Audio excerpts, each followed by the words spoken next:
आता हे मशीन आहे डिझेलचं. ह्याचं हे स्टॉपर आहे, त्याच्यासारखा सेम स्टॉपर आहे.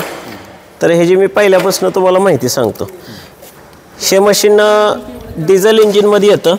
ह्याच्यामध्ये तुम्हाला काय ऑइल इथं सुरुवातीला टाकून घ्यायचं. ह्याला ऑइल बसतं 1 लिटर 250 मिली 20W40 ऑइल बसतं, किंवा तुम्ही 15W40 बी टाकू शकता, काय अडचण नाही. याच्यामध्ये 90 नंबर 2.5 लिटर ऑइल बसतं, इथून बसतं. ऑइल काढायचं सिस्टम इथं आहे आणि इथून काढायचं गिअरचं आहे खाली.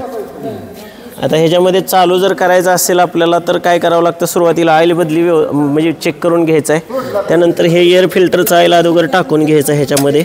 इथं आपल्याला एअर फिल्टर आहे, हे 10 तासाला एअर फिल्टर आपल्याला स्वच्छ करावं लागतं. ह्याच्यामध्ये ऑइल टाकून घ्यायचं आणि हा एअर फिल्टर आहे तो स्वच्छ करून घ्यायचा, पेट्रोलने वगैरे जाळी वगैरे.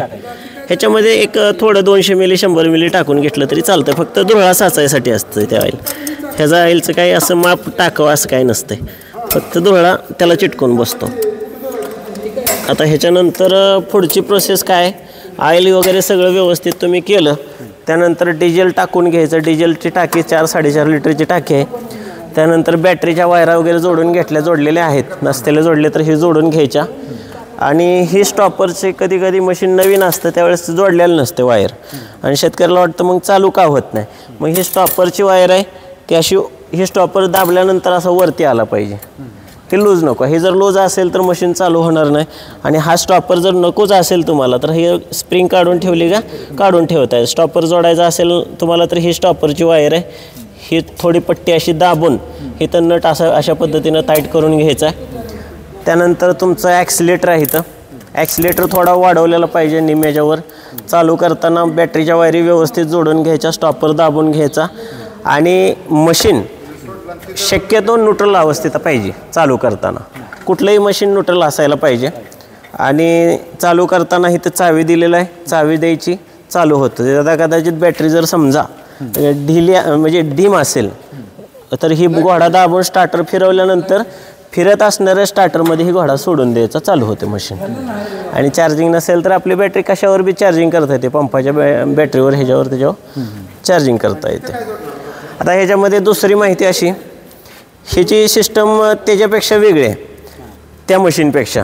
ह्याचं कसं आहे, ह्याला आधी गिअर टाकायचं आहे आणि मग ह्याला क्लच दाबायचा आहे. हे सिस्टम वेगळं आहे. ह्याला काय गिअर टाकून मग क्लच दाबायचा, मग मशीन पुढं पळतं आहे म्हणजे दाबल्यावर. आणि तुम्हाला जर हे म्हणसाल कुठवर आम्ही दाबून धरायचं, त्यासाठी हे तुम्ही दाबून असं ठेवू शकता, म्हणजे तुम्हाला हात अवघडून जायची गरज नाही. ह्याला डबल क्लच सिस्टम आहे. आणि तुम्हाला ते काढायचं असेल तर लगेच हे काढलं का जागेला क्लच निघतं. हे सिस्टम ह्याला आहे. ह्याच्यामध्ये ही गिअर सिस्टम हाय लो, पुढं टाकल्यानंतर हाय, मागं टाकल्यानंतर स्लो. आणि हा रिवर्स गिअर सेम आहे. हा क्लच दाबून हा रिवर्स दाबायचा, मशीन रिवर्सला येतं. हां, पुढचं गिअर न्यूट्रल पाहिजे, रिवर्सला येतं गिअर. बाकी अवजारं जोडल्यानंतर इथं काय, ही अवजारं जोडल्यानंतर दोन्ही नट समान आवळायचे. आणि रोटर जोडल्यानंतर तुम्हाला दोन्ही समान आवळल्यानंतर सरळ जाईल. एक साईडचा ढिला आणि एक साईडचा टाईट केल्यानंतर एका साईडला वळते. हँडल खालीवरती ह्याच्यावर होतं. समजली माहिती?